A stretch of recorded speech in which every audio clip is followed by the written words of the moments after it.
हमारा चीन के साथ क्या विरोध है? सबसे बड़ा विरोध तो सीमा का है ना जी। तो सीमा विवाद सबसे बड़ा विवाद है हमारा। अब सीमा विवाद ऐसा है जिसके लिए जब देंग शाओपिंग राजीव गांधी की मुलाकात हुई थी तब एक बॉर्डर मैनेजमेंट का एक ग्रुप बना था और वो उसकी 20-22 मीटिंगें हुई, कुछ नहीं निकला। अभी एक मैकेनिज्म डेवलप करने के बाद मोदी जी ने कही है कि भाई मैकेनिज्म डेवलप हो और बातचीत होती रहे, तो ठीक है, सीमा विवाद पर बातचीत करिए। बाकी व्यापार, अब जैसे ट्रेड में भी एक जो इम्बैलेंस है कि करीब $100 बिलियन के आसपास जो ट्रेड है वो चीन के पक्ष में है, हमारा काम है उसको भी देखना है। तो ये सारी चीज़ें हमें देखनी है, सीमागत मसला देखना है, ट्रेड बैलेंस देखना है। लेकिन इसके बावजूद एक पड़ोसी है, बड़ा देश है, और जब अमेरिका हम पर टैरिफ का हमला कर रहा है तो हमको भी तो दुनिया में अपनी हितों की रक्षा करनी पड़ेगी ना। तो ठीक है, चीन के साथ और रूस के साथ या और देशों के साथ अगर हम अपने एक आर्थिक संबंध और कूटनीतिक संबंध विकसित करते हैं तो मुझे लगता है ये तो अच्छी बात है। ये आखिर अमेरिका के भरोसे आप नहीं रह सकते ना, आप अमेरिका भी आएगा, देखिएगा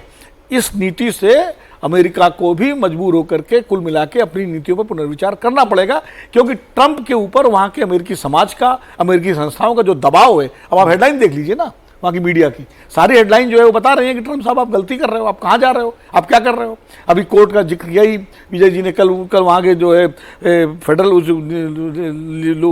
ने जो है,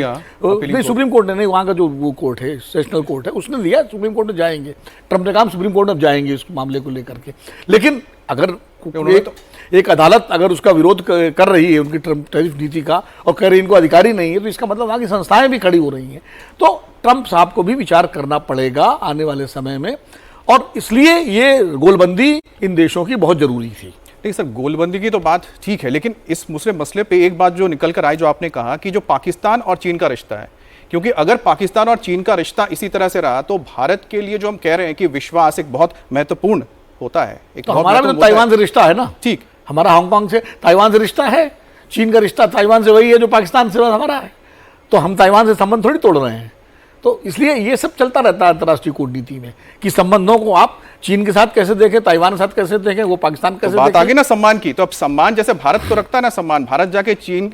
ताइवान को जाके कोई हथियार तो ऐसे नहीं दे रहा जाके जिसका इस्तेमाल चीन के खिलाफ किया जा रहा हो, या फिर जाके कोई आतंकवादी पैदा कर रहा हो जो आतंकवादी घुस के मार रहा हो। समीर सर ये बताइए, क्योंकि जब सम्मान की बात प्रधानमंत्री कहते हैं तो कहना है ना कि आप एक दूसरे का सम्मान कीजिए। हमारा सम्मान क्या है कि भाई हमारे सीमा का सम्मान कीजिए, जिसमें आप सीमा विवाद भी आ जाता है, और साथ ही साथ पाकिस्तान जिस तरह से लगातार भारत के सम्मान को ठेस पहुंचाता है, क्योंकि जो समझौते हुए उसको नहीं मानता है। दूसरी तरफ है कि चीन के साथ जो हमने समझौता किया, राजीव गांधी जब गए थे, जब उस दौरान ये आपकी बॉर्डर को लेके जो समझौता हुआ था, एग्रीमेंट हुआ था, उसको तो तोड़ दिया आपने जब डोकलाम ने आपने किया घुसकर। उसके बाद तो ऐसे बहुत सारे वाकये हुए। समीर सर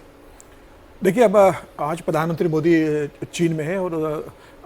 एक सबसे बड़ी बात जो है कि आज प्रधानमंत्री मोदी ने अपने मन की बात का 125वां एपिसोड भी बोला है। उससे डिसकंटिन्यू नहीं किया कि भाई मैं विदेश के दौरे पर हूँ, बाहर हूँ तो मैं नहीं करूँगा। विदेश में रह के भी उन्होंने अपने 125वां एपिसोड को कंटिन्यू किया है। और देखिए, बहुत स्पष्ट प्रधानमंत्री मोदी ने कहा, और चीन भी इस बात को समझता है कि अब भारत 2014 के बाद जो भारत बना है कि दुनिया की तीसरी इकोनॉमी बन रहा है, आर्थिक रूप से भारत कितना सक्षम हो चुका है, सैन्य रूप से भारत कितना सक्षम हो चुका है, और चीन भारत को जिस नजरों से 1962 में देखता था कि भाई 1947 में देश स्वतंत्र हुआ था, तत्काल युद्ध में चला गया, भारत को एक शर्मनाक हार का सामना करना पड़ा, भारत अपने पैरों पर खड़े होने की उस समय कोशिश कर रहा था। आज भारत बहुत मजबूत है, तो चीन जानता है कि आज भारत 2014 के बाद जो भारत बना है वह भारत एक अलग भारत है। अब चीन भी इस बात को जानता है कि जब अमेरिका से जब चीन के इतने ज़्यादा टैरिफ वॉर शुरू हो चुका है, भारत का भी कुछ हद तक अमेरिका से टैरिफ वॉर हो गया है, तो चीन जानता है कि भाई ऐसी स्थिति में भारत का इतना बड़ा जो मार्केट है, भारत जो इतनी बड़ी ताकत है, तो भारत को नजरअंदाज कर चीन कोई बहुत बड़ा दुनिया में दबदबा नहीं बना सकता। और यह बात सही है कि अब जब प्रधानमंत्री मोदी चाइना गए हुए, तो चाइना में पुतिन से मुलाकात होगी, चीन से जिस तरीके से बातचीत प्रधानमंत्री मोदी की हुई है, सीमा सुरक्षा को लेकर और सीमा विवाद को लेकर जिस तरीके से आगे बढ़ने की बात हुई, और प्रधानमंत्री मोदी ने बाद में कहा भी है कि भाई अब दोनों देशों में उड़ानें शुरू हो गई है, मानसरोवर यात्रा शुरू हो गई है, सीमा विवाद को लेकर भी बातचीत बड़े स्तर पर होने वाली है। तो मुझे लग रहा है कि अब चीन इस बात को समझता है कि भारत के साथ बहुत लंबे समय तक वह झगड़ा कर अपना हित नहीं साध सकता, तो अब उसे भारत के साथ चलना पड़ेगा। और वैसे भी अब इस दुनिया कोई सिंगल पोलर वर्ल्ड रहा नहीं कि अब अमेरिका दादागिरी है, अब मल्टीपोलर हो चुका है। और अगर भारत और चीन भी इस बात को जानता है कि भारत, चीन और रशिया अगर तीनों मिलकर अगर चलते हैं तो दुनिया में अमेरिका का दबदबा खत्म होगा, अमेरिका का जो डॉलर है उसका दबदबा खत्म होगा, और भारत, रशिया और चाइना तीनों मिलकर अमेरिका को उस घुटने पर लाने की स्थिति में आ जाएगा। तो तीनों बड़े देश है, आर्थिक रूप से भी मजबूत है, सैन्य दृष्टि से भी मजबूत है,